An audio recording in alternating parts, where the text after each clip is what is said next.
Assalamu alaikum wa rahmatullahi wa barakatuh.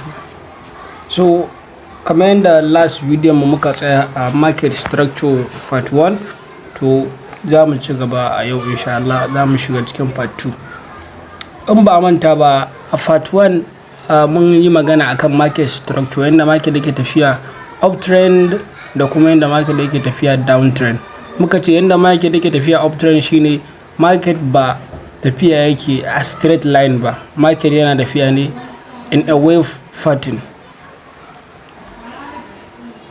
Market yana tafiya ne in a wave pattern kamar haka. Market muka ba da impulsive move, market za ta dawo ta full back.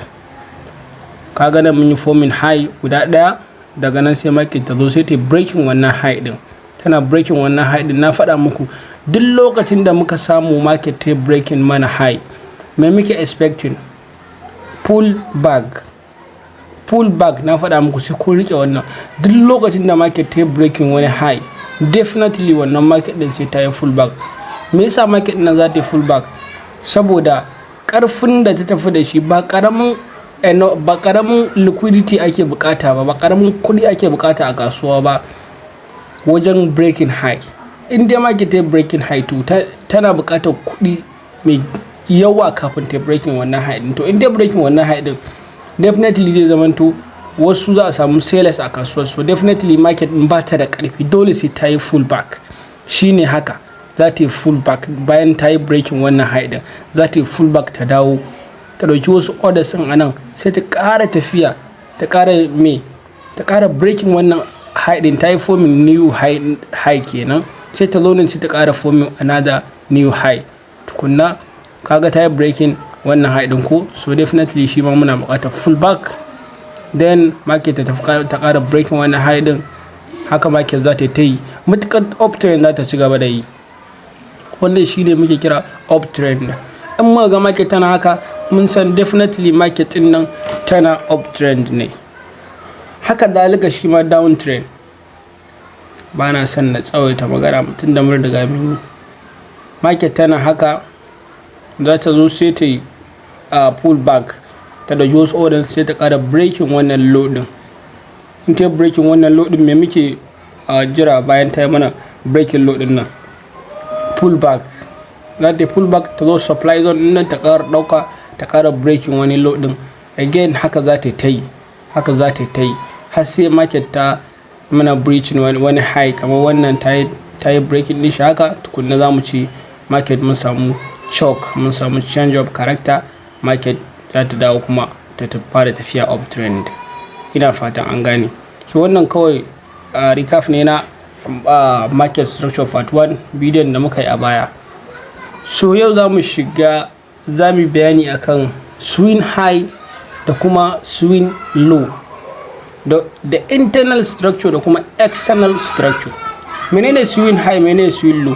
Duk lokacin da kaga market ba structure da kake bukata take baka ba, wannan structure da nake zana muku kawai ina faɗa muku ne, ko kuma ana faɗanta ne kawai domin a gane yadda market ɗin take tafiya, amma a zahirin kasuwan ba hakan take respecting ko da yaushe ba. Dole ana samun wasu manipulations, wasu hayaniya. Bayan manipulation ana samun hayaniya a kasuwa, wanda definitely wannan ɗin dole sai ya canja, structure sai ya canza. Za a ga lokacin market ta maka haka, to ba wai dawowa za ta ƙara hakan ba, za ka ga za ta dinga nan, za ta ƙara fitar da wani structure. Ka gani nan tana down trend ko a small time frame, har sai ta zo wannan demand zone din, tukunna sai market ta tafi sai ta ƙara breaking wannan high din. Kun gane? To haka market din a real market haka take yi. Wannan shine abin da market take yi a real market. Sai ta ƙara breaking. Kun gani ko?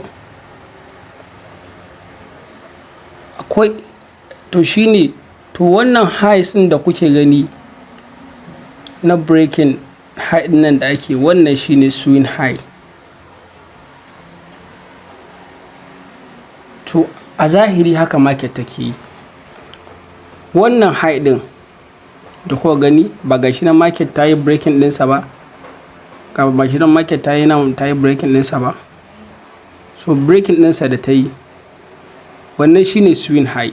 Highs ɗin da suka fi kowanne tsayi, high ɗin da suka fi kowanne tsayi su ne swing highs. Kun ga nan ma market ta zo ta ƙara breaking wannan high ɗin ko a nan gurin.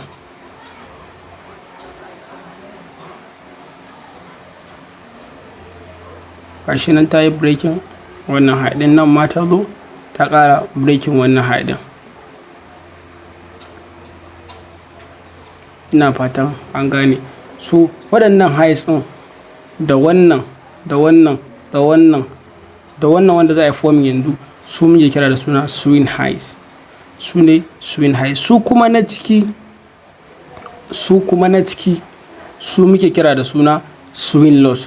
Wannan structure da ka gani ta bada bearish, gashi nan muna ta breaking na structure to the downside. Kun ga nan ai bearish ne ko, kafin market ɗin ta zo ta yi facilitating wannan demand zone ɗin ta ƙara zuwa ta yi breaking na wannan structure. So wannan shi muke kira da suna internal structure. An ka duba internally zaka ga bearish ne ko. So fullback nan da ake shi ma wani trend ne, shi sa aka ce a run in a high time frame is a trend in a small time frame. Run guda ɗaya, run shine kamar mu ce haka tafiyar da market ta yi impulsive haka ko kuma ta yi pullback haka. Run guda ɗaya, so trend ne. Muka ce trend abin da yake haɗe da higher highs ko kuma higher highs da higher low ko kuma lower low da kuma lower highs. Kun ga nan za ku ga yana ta breaking na low, yana ta breaking na low, yana ta yin ƙasa, yana bada bearish trend ko. So trend ne a ƙaramin time frame. Ko ba ku gane ba dai nan gaba dai za ku gane. Yanzu abin da nake so gane shine swing structures, swing high da kuma swing low. Wannan high din da kuka gani a babban time frame din nan, maybe mu bar shi wannan tafiyan da market take saman nan haka ta bada impulsive, ta dawo ta ƙara bada impulsive din nan, let assume a 4 hour time frame ne, mu kuma nan a 1 hour time frame muke. 4 hour ne, to wannan shi kuma tafiyan da market take zuwa ƙasan nan haka, to shi kuma zai iya kasancewa a ƙaramin time frame ne take bada wannan trend din. A ƙaramin time frame ne take bada wannan trend din, bearish trend din nan. So amma wannan shi kuma tafiyan da take haka a babban time frame ne, maybe wannan 4 hour time frame ne. Amma shi kuma na ciki 1 hour time frame ne yake bada wannan structure. Nan gaba in muka shiga top down analysis za ku gane bambancin. So abin da nake so ku gane a nan shine ku gane swing high da kuma swing low. Swing high su ne waɗannan na saman highs din nan, swing lows kuma su ne waɗannan na ƙasan, su ne swing lows. Su ne low ne guda nawa, guda 3 ko zuwa 4, nan ma high guda 3 zuwa 4. So su ne swing highs da kuma swing low a nan gurin. So ina fata an gane. So bayan nan sai magana da muka yi na external structure da kuma internal structure. Lokacin da market take tafiya kamar yadda na faɗa muku, idan muka samu impulsive move to the upside kamar haka market ta tafi, so definitely ba wai haka za ta yi ba, ka gane, ta dawo dole za ta ringa breaking mana low ne kamar haka har sai ta zo wannan demand zone ɗinmu da muke jira price ya zo mu siya, har sai ta zo wannan zone ɗin tukunne sai ta ƙara tafiya, sai ta breaking wannan high ɗin. So wannan shine internal structure, abin da yake cikin nan duka internal structure ne. Ba zai zama external ba har sai ya breaking wannan high ɗin. Yana breaking wannan high ɗin shine ya fita, shine external structure. Amma duk abin da yake ciki shine internal structure. So na faɗa muku tafiyan da market yake yi ya samu ya wannan full back ɗin ya dawo ya ƙara tafiya, a nan muke samun damar yin trade. So ta yaya za mu gane cewa me dalilin da yasa muke samun wannan damar yin trade din? Menene dalili akan haka? So dalili akan haka shine muna expecting duk lokacin da market ta tafi sama ta breaking high, muna buƙatar me? Kamar yadda na faɗa muku, muna buƙatar pullback. So market din ta pullback, me yasa muka ce in market ta zo nan gurin za mu ajiye order mu a daidai wannan zone din, daidai wannan demand zone din mu siya? Saboda me? Saboda in dai low, akwai abin da muke kira da suna strong low ko kuma weak low, ko strong high ko kuma weak high. Ya za a yi low ya zama strong, ko kuma high ya zama strong, ko kuma low ya zama weak, ko kuma high ya zama weak? Ya za a yi su zamanto haka? To bari in faɗa muku dalili. Yanzu wannan low din na ƙasa, wannan ba low bane ba? Wannan low din ba shine causing aka breaking wannan high din ba? So hakan sawa da yi aka breaking wannan high din, to ya zamanto strong low wannan. Saboda me yasa ya zama strong low? Saboda ya cika aikinsa, ya yi mana breaking wannan high din. Daga low din nan muka tafi, market ta tafi ta breaking wannan high din. Na haka wannan ya zama strong low ne, ya zama strong low. Na haka shi strong low muna expect inda market ta wannan fullback din da ta yi, idan ya zo daidai inda strong low din yake, daidai inda order block din mu take, definitely muna expecting wannan low din tun da strong low, muna expecting ya holding, ya rike farashi. In ya rike farashi idan ya zo ba zai fasa shi ba. Shi yasa sai mu zana demand zone din mu a nan gurin, mai placing order mu. In dai market ta pullback ta dawo cikin wannan demand zone din, definitely muna expecting wannan low din ya holding. In dai ya holding, to zai ƙara mana breaking wani high din. In dai market din za ta stay na uptrend inda take, za ta ci gaba da tafiya uptrend. So wannan dalilin shi yasa muke placing na trade din mu. Bari in nuna muku misali a tafiyan yanzu nan gurin, wannan GBP USD ne. Bari ku ga dalili. Yanzu wannan market din gaba ta nan tana tafiya ba? Ina take tafiya? Daga nan gurin market din downtrend take ta yi, har sai da muka zo muka yi violating wannan high din, wannan higher low din. Mun zo mun yi violating ɗinsa. Ka'ida yanda market na take tafiya downtrend, bai kamata market din ta zo ta fitar da ta breaking wannan high din ba. To tunda ta breaking, so za mu ci mun koma uptrend daga nan gurin.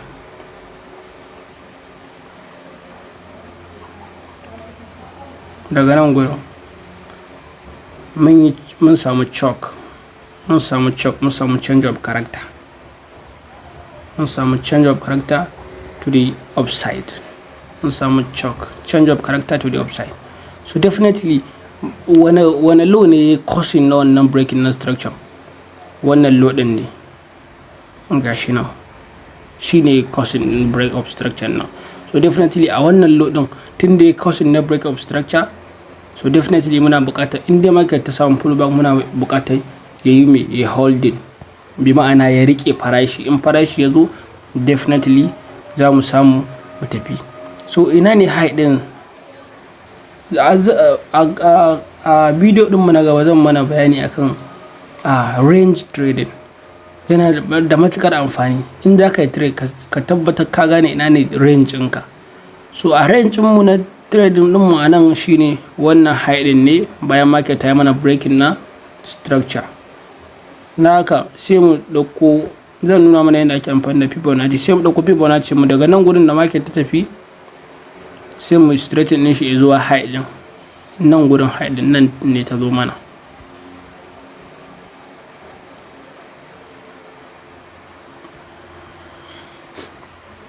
To sai mu ce to a cikin discount din mu zan mana bidiyo separately shi ma yadda ake gano this. Abubuwan suna da yawa fa, suna da yawa.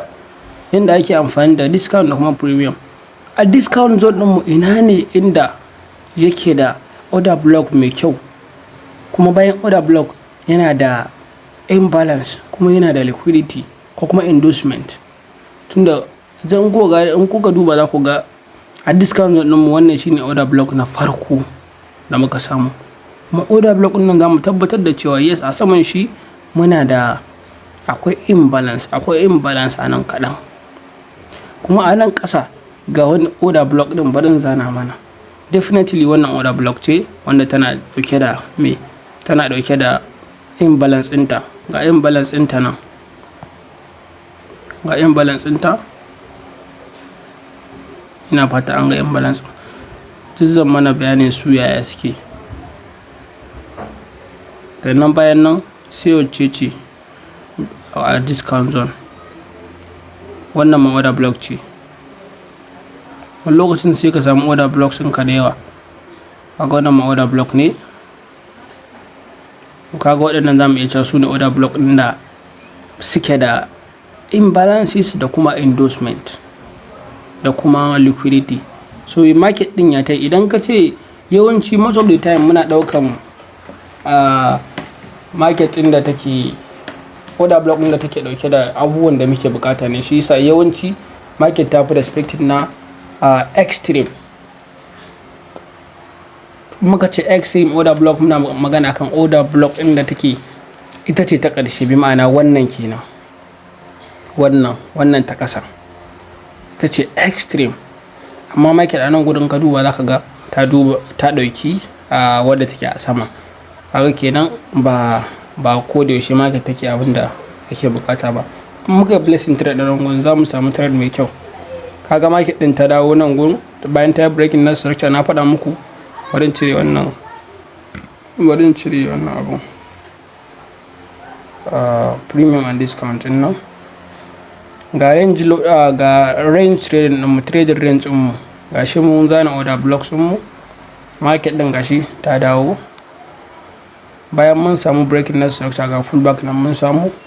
So later zun mun saka wannan ɗin mu a 50% na wannan stop loss ɗin mu ya zo cikin imbalance ɗin nan, yanda indai ko kuma mu sa entering a nan, inda indai market ta mana breaking musan definitely ba ta respecting wannan order block ɗin ba, sai dai ta respecting wannan. An ka duba sai mu nemo wannan buy side liquidity, sai mu nemo shi ko izuwa nan ne haka. An ga za mu samu 1:5 1:5.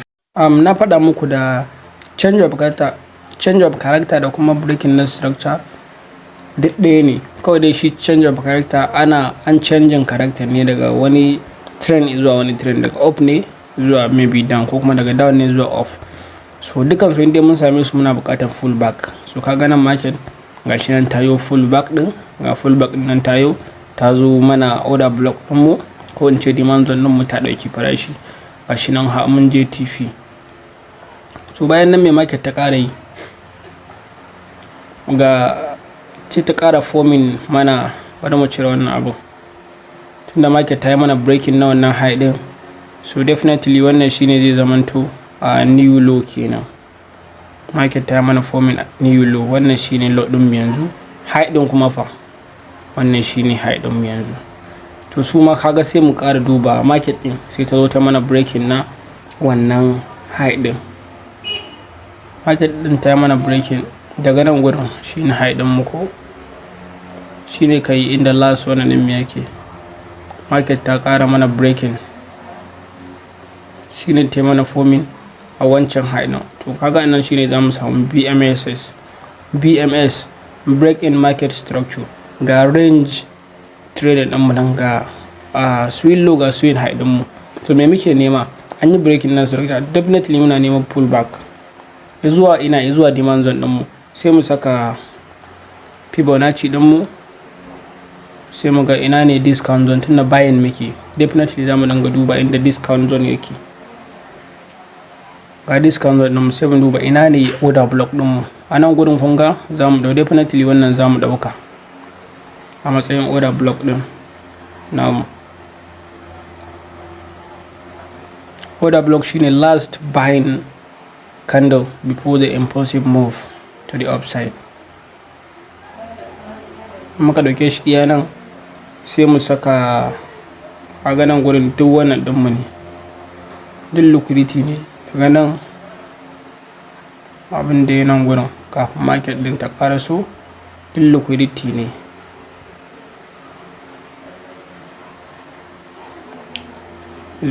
ne.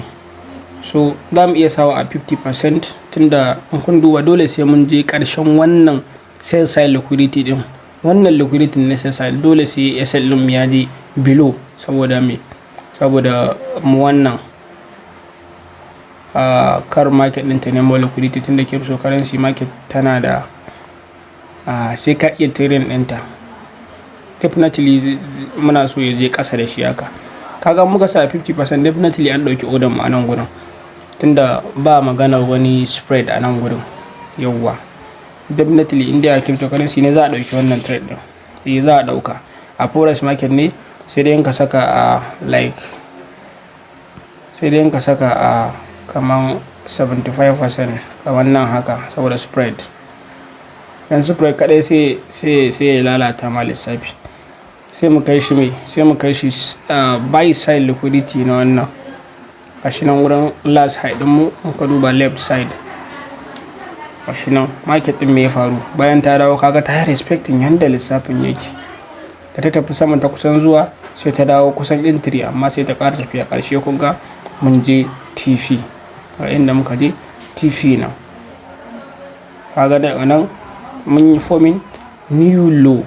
Ina new low din nan yake? Shi nan ne shine new low din mu. Bari mu ce wannan high fa ga new high.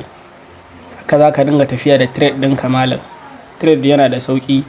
Trading gabaki ɗayan samalan abu ne wanda in kai kokari kai simplifying abinka kawai ka san me kake riskawa, ka san me kake nema, shine lissafin ka zai dinga tafiya. In dai baka dauki trade a matsayin business ba wallahi ba za ka taba samun nasara ba. Dole sai ka dauke shi a matsayin business ɗinka, to shine za ka dinga samun alkhairi, za ka wuce duk wani lissafi. So in muka duba market mai ta ƙara yi, ga market nan ta ƙara breaking mana wani high din mu. So mun nemo kuma low din mu, mun nemo high din mu. So bayan market ta yi mana breaking na wannan high din mu, me muke bukatar market za ta yi full back. So ga shi nan market din ma tana full back izuwa ina, izuwa demand zone din mu ko kuma order block din mu da ya causing na wannan breaking na yanzu wani low ne causing na breaking na wannan structure din. Za mu iya cewa wannan last low din da muke da shi shine ya tafi ya dawo sai wannan low din ya tafi. So saboda haka za mu dauki wannan shine order block din mu, last buying candle ko kuma last selling candle before the impulsive move to the upside. So nan shine inda za mu ƙara cewa za mu ƙara buying a nan gurin. Kaga shi ma definitely sai side liquidity din mu asal din mu zai zo below sai side liquidity. To saboda haka za mu saka wannan din mu entry din mu za mu iya saka shi a 50% saboda dole sai mun yi wannan, sai mun covering wannan sai side liquidity din mu bar shi kamar haka 21 pips yayi 21 pips maximum na pips gaskiya inda mutum ya san me yake a 25 pips ne. In ya wuce haka abin zai zama to sai a hankali. Inda ba mutum zai idan farashi ya zo mai zone ɗinsa zai koma ƙaramin time frame bane bai nemi market structure shift. Inda masu direct entry ne kamar yadda mu muke a cryptocurrency to gaskiya ba a san pips ɗinka na SL ɗinka ya je below ya je above 25.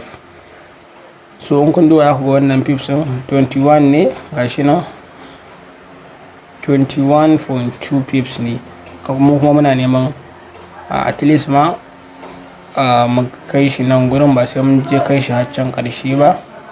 Nemi iyaka 1:5.5. So kaga muna neman pips mu kuma 117 kaga ai is reasonable. So za mu iya placing trade ɗinmu directly a nan gurin a 50% ɗin nan, SL ɗinmu a nan gurin, ga TP ɗinmu a nan gurin. So wannan shine yanda muke entry ɗinmu da kuma exit ɗinmu.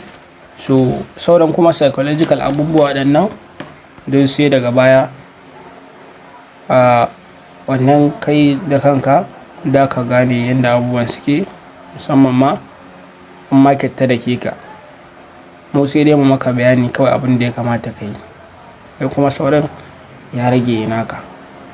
In mutum a soyayya kuɗi ya ta sa ta abubuwa, to ƙarshe market ɗin za ta koya ma komai. In muka duba za mu ga order block ɗinmu na nan gurin muna da imbalance mai kyau, ga imbalance mu mai kyau, sai me ga liquidity ɗinmu nan nasa X a gurin, haka sai ta zo ta yi sweeping ɗinsa, tukunna muna sa ran market ta zo ta filling wannan order block ɗin, tukunna muna sa ran market ta zo ta ɗauki order nan insha Allah. So wannan hakan ne muke trade, za ka ga trade ɗin yana tafiya yadda ya kamata.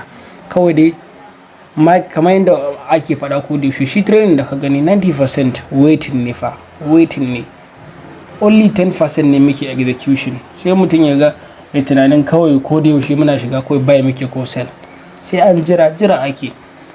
So a trade na yau na nuna muku swing high da kuma swing low. Yanzu kun ga a nan gurin ina swing high din me yake, kaga kun ga wannan shine swing high, wancan ma swing high ne. Swing low fa kun gan shi nan, naka duk na tsakiya duk external structure ne, internal structure ne, sorry, internal ba ruwanmu da waɗannan kacaniyan na ciki, kawai muna duba da waɗannan internally externally ɗin nan na waje ɗin nan, su muke lura da su, ba ruwanmu da na ciki a waɗannan internal structures, ba ruwanmu. A nan kun ga swing high ɗinmu nan, a nan ma ga swing high ɗinmu, ga swing low ɗinmu nan ma a nan ya zo ya ƙara ba mu wannan, ƙarshe ya zo ba mu wannan. Yanzu recently muna wannan ga swing high low ɗinmu nan, ga kuma swing high ɗinmu nan.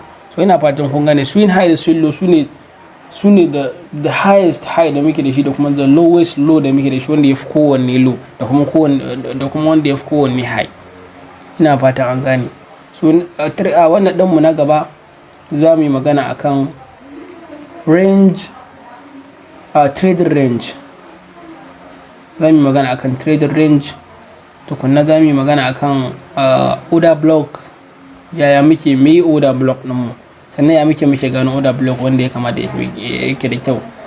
Again, next video za mu yi magana akan inducement da kuma liquidity. Wannan concept ne wanda kowanne yana buƙatar bidiyo mai tsayi a kai, waɗanda kuma duk yanda za a maka tsayin bidiyo, in dai baka je ka shiga kasuwan kai a hankali kana ta yi ba za ka gane ba wallahi.